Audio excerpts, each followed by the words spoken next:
voilà. Là j'étais fou, pareil, donc on a eu effectivement cette infection, mais c'est probablement justifié. Voilà. Alors, des questions peut-être sur le quadriceps, avant que je passe au triceps. Ouais. Ouais. Tu as vérifié la fibrose, l'échographie, la douleur du tendon sous la peau, c'est gonflé, comment ça se passe? Non, alors en fait, le tendon est très très bien accepté par le corps. On a des images à 8 semaines post-opératoire et certains à 12 semaines, je crois. Alors ça c'est pareil, hein, c'est le gros désavantage du privé, c'est que même à l'école, hein, ça reste un problème, c'est le suivi des cas. Malgré tout, on a quand même quelques images qui nous objectivent un peu la réaction tendineuse. Non, la réaction est très très bien intégrée par le corps. On n'a pas de réaction autour, on a quelque chose de très sec et de très bien intégré en réalité. Donc ça, c'était aussi la bonne surprise, c'était quelque chose qu'on voulait vérifier. Et a priori, ça se passe plutôt bien jusque-là. Et quand tu l'as retiré, tu as défait tes nœuds, tu as enlevé ta vis d'interférence, ça a glissé, il restait quoi? En fait, j'ai dû fibreux autour, enfin. Oui, il y avait quand même quelque chose de très très fibreux, effectivement, qui avait quand même pris le relais, heureusement. Après, ce cas, heureusement, n'était pas un cas où on avait, parce qu'il y a certains cas qu'on a opérés, là je ne vous ai pas tout montré, parce que je ne peux pas tout montrer sur les 10 cas qui ont été sélectionnés, mais il y a des cas où on n'avait pas du tout d'autres interfaces que le ligament synthétique. Donc là, si j'avais eu un cas comme ça sur ce type de cas, là c'était mort. Là on n'avait certainement plus, mais là il y avait un relais fibreux suffisant. J'ai quand même dû donc retirer la vis d'interférence, bien sûr, pour pouvoir faire le retrait. Et puis après, on a dû quand même légèrement inciser à la lame de 11. Alors, il faut maintenant bien se mettre d'accord après comment vous les faites, aux incisions, si vous les mettez caudales ou crâniales, parce que si vous devez enlever la prothèse, il ne faut pas aller réinciser de l'autre côté, quoi. Il faut être sûr d'avoir marqué dans votre compte rendu si vous avez fait l'incision du bon côté. Question, il y avait du tissu fibreux dans ta prothèse? Oui, tout à fait. Elle était assez bien intégrée, même c'était presque au début, c'était difficile de la reconnaître. Elle était couverte. Ouais, elle était très couverte. Ouais. Donc ça, c'est peut-être un espoir qu'on peut avoir sur ce type de prothèse quand même. C'est qu'elle se fait coloniser, peut-être. Les bandelettes de nylon se faisaient très bien coloniser sur les corps. Ouais, elles se font très bien, puisque... Oui, t'en faisais. J'utilisais que les bandelettes de nylon. Pour ce qui est de l'intégration, c'est important, et notamment, il y a eu des cas de désinsertion musculo-tendineuse. Comment se comporte le muscle à ce moment-là? Malheureusement, non, je cherche une profil, si t'en as. Non, mais oui. Oui, clairement, ça fait partie de toutes les indications. Donc là, on est en train de travailler avec Bastien, notamment, sur une publication. On va sortir notamment les 3 aspects tendineux. Après, on sortira le reste. On est en train aussi de bosser sur le reste. Mais notamment, oui, on aimerait bien montrer que sur certains cas, notamment de tendons d'Achille, moi, c'est aussi ce qui m'intéresse, c'est-à-dire que c'est des cas désespérés, ça, où on a l'interface tendino-musculeuse qui est arrachée, et là, qu'est-ce qu'on fait, quoi? Alors, c'est vrai que l'implantation sur le muscle peut être encore plus problématique, parce voilà. que, encore, là, même si c'est une côte mal taillée, d'avoir une intégration fibreuse autour de ton implant, c'est pas une vraie catastrophe, parce que de toute façon, c'est un tendon qui ne va pas avoir beaucoup de jeu, et c'est pas catastrophique. Par contre, sur le muscle, c'est laid. Oui. Là, puisqu'on parle des intégrations, tout ce qu'a dit Eric par rapport justement à l'ovalisation des trous, les croisés, etc., il y a toute la problématique de la reprise de fonction du tunnel osseux par rapport à l'implant que tu vas mettre en place. Et de la même façon, pour ce qui est des tendons qui sont des structures vivantes, de la double intégration et de la reprise de tension sous le tendon. On sait que par exemple, la remise en place de l'insertion du crouton de face, que ce soit sur un triceps ou que ce soit sur un gastro-pénien, va être capitale dans l'os parce que ça substitue totalement l'implant qui peut finalement disparaître. Et là, il y a la vraie problématique résorbable versus non résorbable. Là, on est sur cette problématique. Si on a quelque chose qui prend le relais et qu'on justifie biologiquement notre travail, pas simplement en disant c'est solide, on va mettre le plus solide possible, la prise de fonction progressive par la résorption qui est intéressante, ou alors par l'intégration du produit. Et c'est vrai que ce soit les téréphthalates ou d'autres produits ont cette capacité à l'intégration. Donc l'ovalisation des trous, elle est présente quand on a un truc très rigide, qui reste rigide, qui reste étranger au trou qu'on a constitué. Donc il y a vraiment un champ de travail intéressant pour ça. Très étendu, certainement. Après, c'est vrai que on en a discuté d'ailleurs avec Eric, tu pourras en discuter avec lui, mais justement de modifier, justement pour ce que Eric en a parlé tout à l'heure quand on était en réunion, pour modifier l'aspect final du tendon, pour nous permettre des réinsertions beaucoup plus larges, en fait, beaucoup plus étendues, et pour pouvoir répondre à cette question. Donc on réfléchit à ça aussi. Alors ça, c'est Chaussette. C'est un cas super intéressant. Jeannot la connaît bien. C'est une championne. C'est un cocker, elle ne paye pas de mine, mais alors c'est une super sportive. Hein. Son propriétaire est très sportif, il fait faire plein de choses, vous allez voir. Et donc, elle avait 7 ans, elle est tombée, elle est traîneuse, hein, tout l'hiver, dans les Alpes, hein, près de chez Jeannot d'ailleurs. Et puis, elle est tombée d'une falaise, hein, si je ne me trompe pas, de quasiment, un truc incroyable, elle a dévissé dans un couloir, son propriétaire pensait qu'elle était morte. Et puis, l'équipe de Jeannot l'a sauvée. Donc déjà, ils l'ont sorti de son état qui était compliqué. Et puis, après, donc, il y a eu une prise en charge, notamment quand le chien a été beaucoup mieux. Il y avait un problème d'avulsion, en fait de fracture-avulsion du tendon du triceps. Donc il avait été pris en charge déjà donc par le chirurgien précédent, effectivement, par Aubanage 2 fois. Malheureusement, Chaussette n'est pas quelqu'un de très compliant. Voilà, compliant, on va dire. Et donc, elle a bougé énormément, et malgré tous les efforts qui ont été faits, ça a lâché 2 fois. Le problème, c'est qu'après avoir lâché 2 fois, on s'est retrouvé avec un os qui était complètement morcelé, et impossible de refaire un Aubanage derrière. C'était vraiment impossible. Le problème, évidemment, c'est que le débricolage a fait que les broches ont percé en cutané, donc on avait en plus une infection cutanée, et donc on s'est retrouvé à devoir retirer d'abord l'implant. Donc on a fait ça ensemble, et puis on s'est dit, voilà, une fois qu'on a fait ça, qu'est-ce qu'on fait? Et donc, 3 semaines, donc là on était au moins à 3-4, on était au moins à 1 mois, on va dire, post-trauma, et on est allé faire la même technique que je vous ai montré, mais pour le triceps. Hein, donc vous allez voir ici le travail aussi qu'on a fait à nouveau sur scanner pour vérifier que nos implantations étaient bonnes et que ça faisait du sens de faire cette technique-là aussi pour l'olecrane. Voilà. Et donc, on a fait de la même manière un tunnel sortant, toujours dans le souci de pouvoir régler de manière très facile la tension du triceps et de la verrouiller par ce tunnel qui était de retour, le tunnel de retour à perpendiculaire. Donc, le résultat, oui, alors peut-être le tendon, donc effectivement on va l'insérer dans le triceps, on le passe là-dedans, on fait le tunnel de retour et on le verrouille là. Les résultats, c'est qu'on a retiré la telle au bout de 8 semaines, le chien a directement bien marché, ça a été immédiat, et alors coïncidence qui a ému le propriétaire, c'était le jour où il a retiré la telle, c'était l'anniversaire de la chienne, c'est ça? Voilà. Et donc, voilà, miracle, c'est lui qui remarche. Voilà. Au bout de 4 mois, elle avait repris le trail et elle faisait déjà du plus 2000 dans la journée.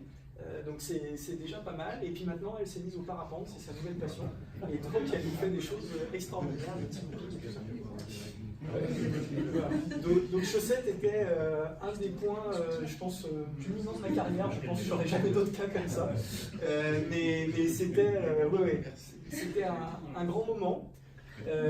Alors ce qui n'est pas dit dans cette dia, parce que c'était la dia de la VAC de cette année, et donc on n'avait pas encore retiré la prothèse. On a eu une petite infection quand même sur la prothèse.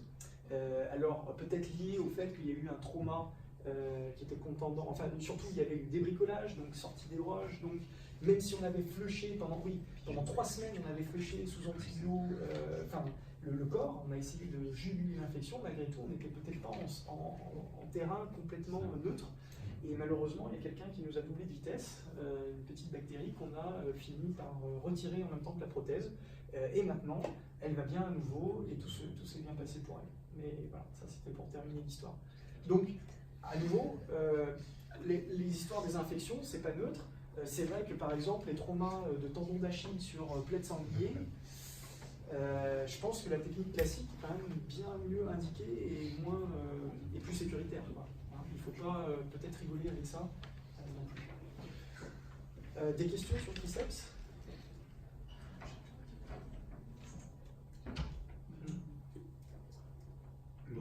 après, il y avait une prise en charge par la réinsertion du corps.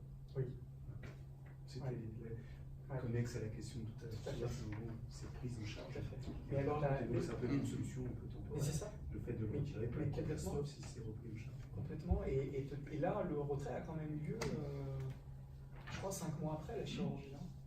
Ça n'a pas été tout de suite, et du coup, je pense qu'on avait malgré le caractère un peu affectueux qui a fini par se réveiller. Et ce qui est bizarre, c'est que ça a été latent pendant très longtemps, parce que ce chien, il n'a pas été sous antibio, juste pendant le post-op immédiat, mais ça a ressurgi bien plus tard. Alors le chien se serait reléché un peu derrière, apparemment, au niveau de la plaie, mais bon, c'est plutôt, à mon avis, que c'était dessous que ça se passait. C'est plutôt l'inverse en général. Voilà. Donc, voilà. Donc pour terminer, on va aborder le tendon rotulien. Alors à l'époque, j'avais pas les meilleurs implants qui soient, mais ça y est, ils sont là, ils arrivent. Et donc, j'ai utilisé ça. Alors, ce qui m'a permis de faire la technique, c'est que c'était un Maine Coon, donc un gros gabarit de chat malgré tout, un petit monstre, qui a eu une rupture du tendon rotulien. Donc, il s'appelait Nacho. Il avait 9 mois, donc problème potentiel avec la plaque de croissance. Donc, on a pris finalement quand même des risques malgré tout avec cette chirurgie, mais voilà, on ne sait pas comment c'est arrivé, probablement à la maison, mais on ne sait pas bien. Donc la clinique référence en fait avait pris en charge le cas. Malheureusement, ils avaient mis du Vicryl 2.0, 2.8 je crois, et voilà, et pas de contention externe je crois non plus.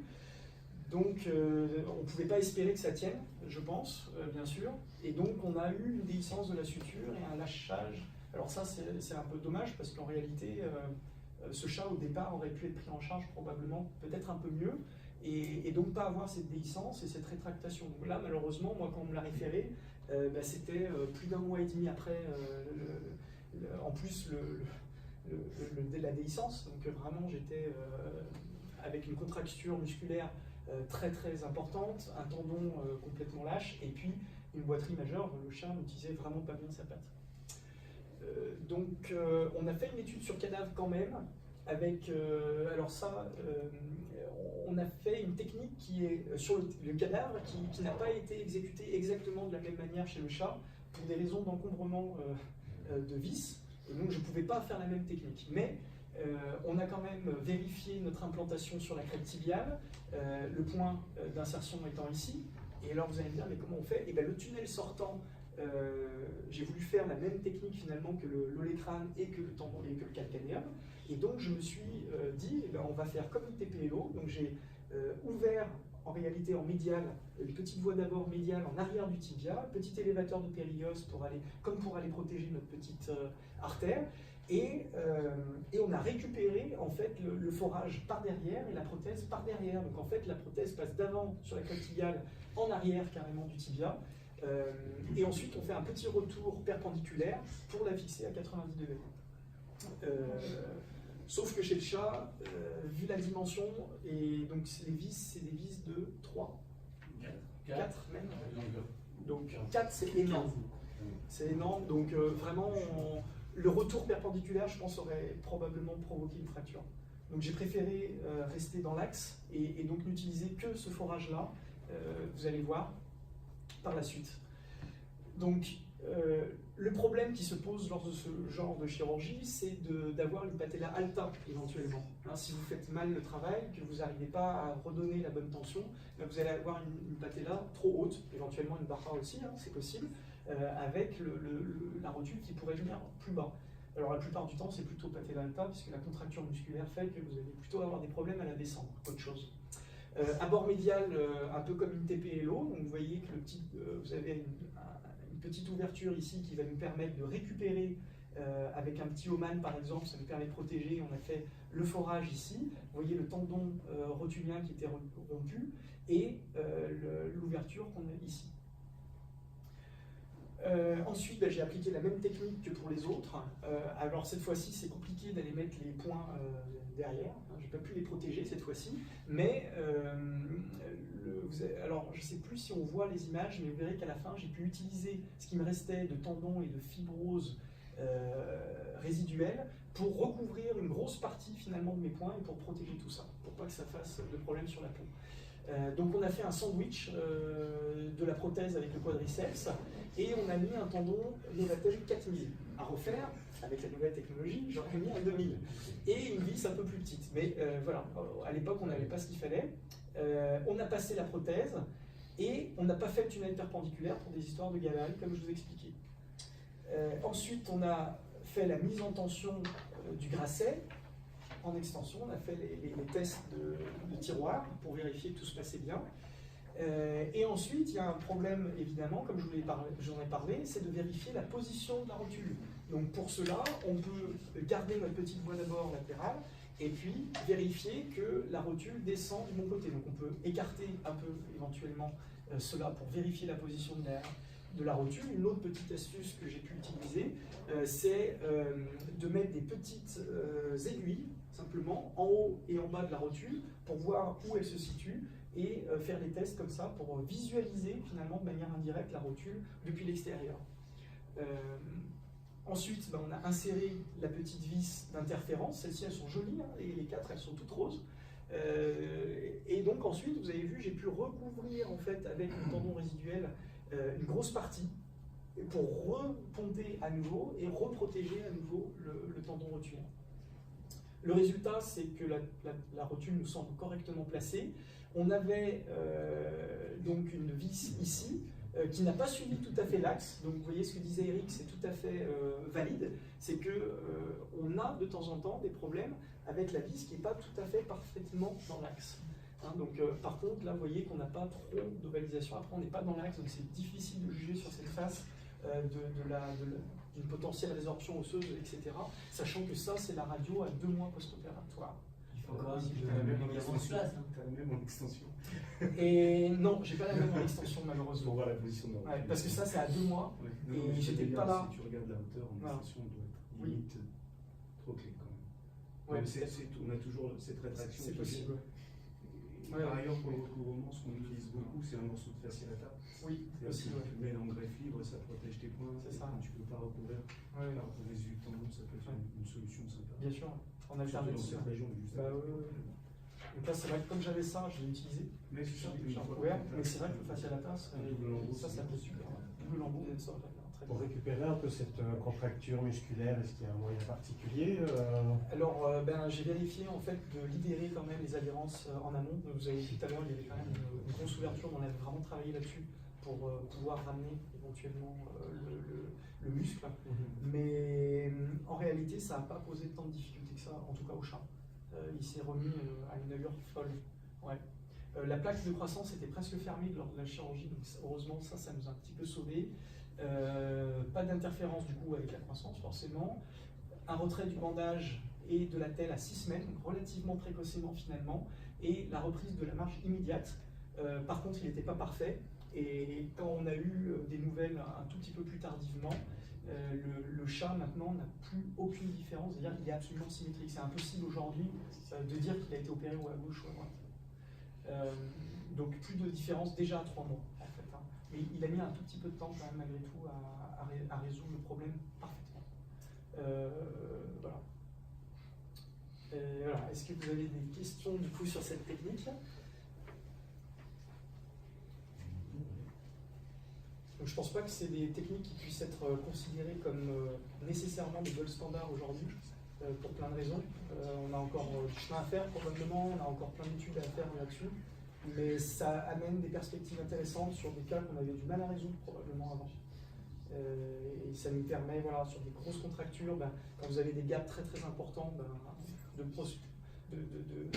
forwarder en fait toutes les contraintes du muscle directement vers l'os et de ponter complètement ces défects tissulaires, entre autres. Alors, je ne sais pas si d'autres questions. Bon, et bien voilà. Merci.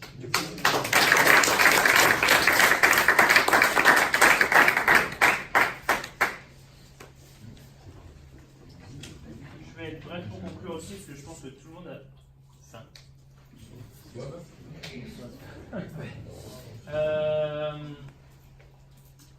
Donc merci déjà à tous pour l'attention. quels événements dans le futur à prévoir? On a une formation en Pré-Congress Lab à l'ECVS sur une journée entière qui sera animée par Philippe. Donc le 3 juillet à Budapest. Si ça vous intéresse, il y a encore de la place pour s'inscrire. Donc tous les papiers cliniques et biomécaniques sont en cours de publication en ce moment, soit dans les congrès, soit dans des revues spécialisées. Il y a des papiers aussi qui vont sortir dans des Zooms avec notre partenaire Alcyon, parce qu'on travaille avec Alcyon à la fois en France et en Belgique. C'est une collaboration récente qu'on est en train de lancer. Donc il y aura plus d'informations sur le Glassbone, qui est un substitut osseux qui a été mis en avant par le docteur Le Tesson, aussi présent ce soir, donc vous pourrez en profiter pour en discuter. Il y aura une attelle de cryothérapie qui rentre toujours dans ce soin post-opératoire avec la réduction de l'inflammation, une reprise d'activité plus rapide, éviter les œdèmes, la gestion de la douleur. Donc ça c'est Dessiné par le Picasso des vétérinaires. Thibaut Cachon. Donc ça c'est des choses aussi que vous pourrez regarder plus en détail. Et tout ce qui est aussi tendinoplastie, ligamentoplastie qui sera traité par Dr. Pierre Butin dans un de ces Zooms. LabVac 2019 à Lyon cette année, on aura aussi une conférence plus approfondie sur le Glassbone et la ligamentoplastie. Autre point important, c'est pour Novetech la création d'un comité de cliniciens référents, donc qui auront pour objet de travailler ensemble, de partager une certaine expérience à certains cas et de participer activement donc à des prises de décision sur l'amélioration des produits, sur des besoins en termes de nouveaux développements, sur le développement de nouvelles techniques chirurgicales aussi ou l'amélioration des techniques existantes.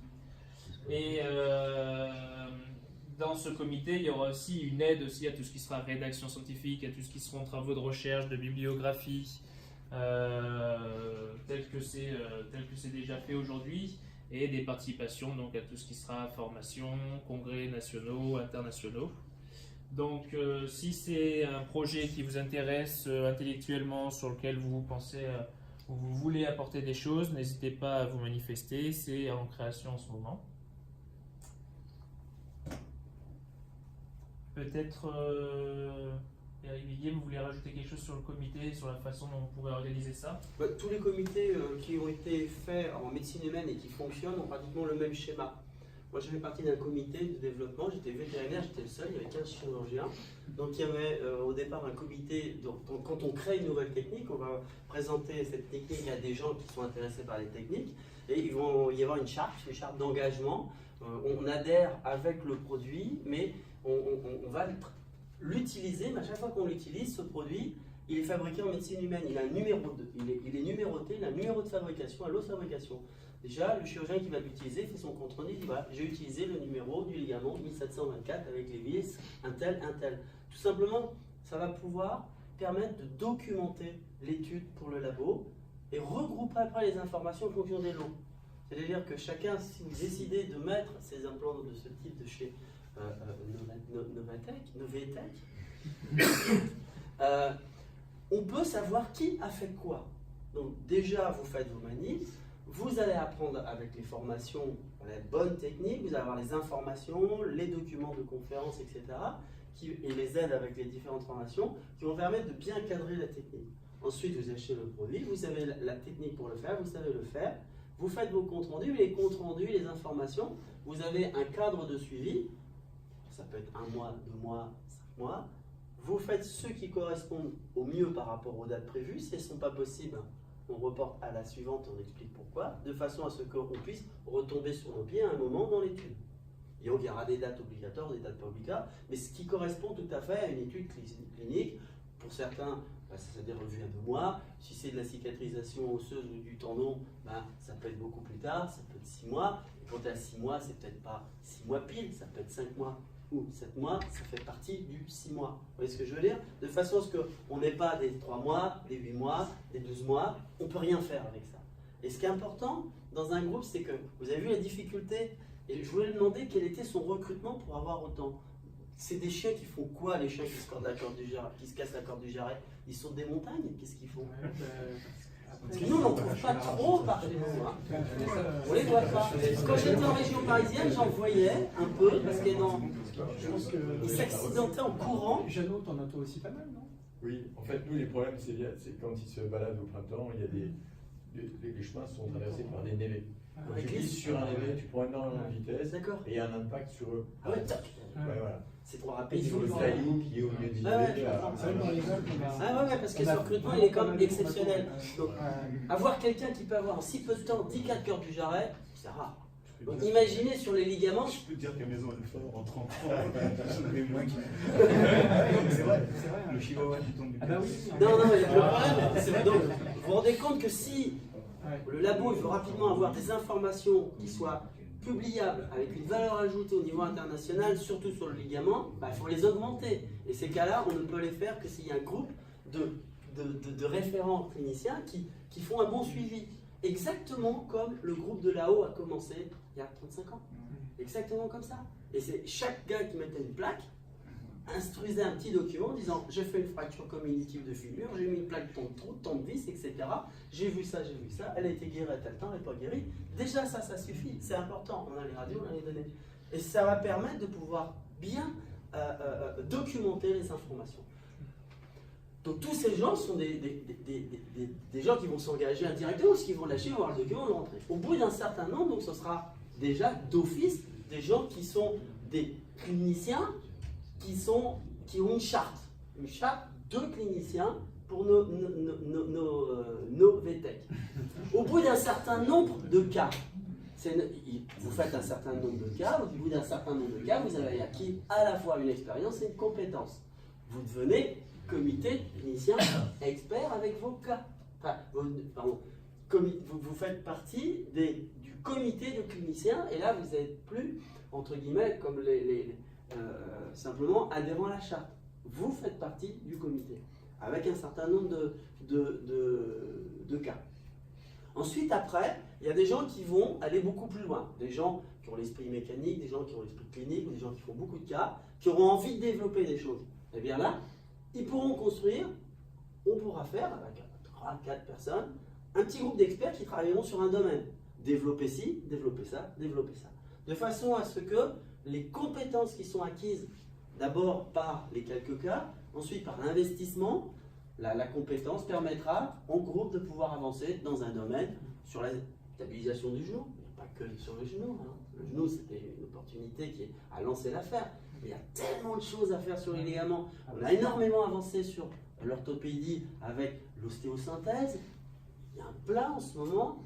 Sur les ligaments, il y a énormément de choses à faire. Et on n'est pas très fort dans le domaine. Il n'y a pas beaucoup de produits sur le marché. Ils ne sont pas forcément adaptés.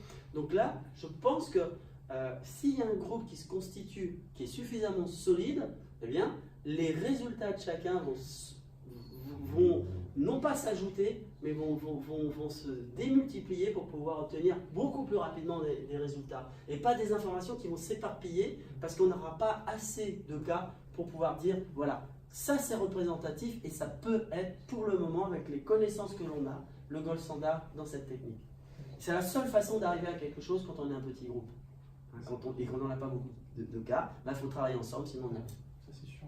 Et c'est vrai que là, on a aussi travaillé en scanner sur plein d'autres techniques. Il y a encore plein de choses à faire. On peut en discuter avec ceux qui sont intéressés. Il y a plein de choses. Ça sera là-bas. On peut en discuter là-bas. Voilà. Allez. Direction de l'hôtel. Merci à tous. Merci surtout à nos amis belges. Merci beaucoup. Merci aux amis de Belgique ou de Castres ou de Lille. Les Belges sont venus en France. Et maintenant, il vaut mieux aller au buffet. Vous verrez les produits là-bas. Merci. Oui, donc. D'ailleurs, tous les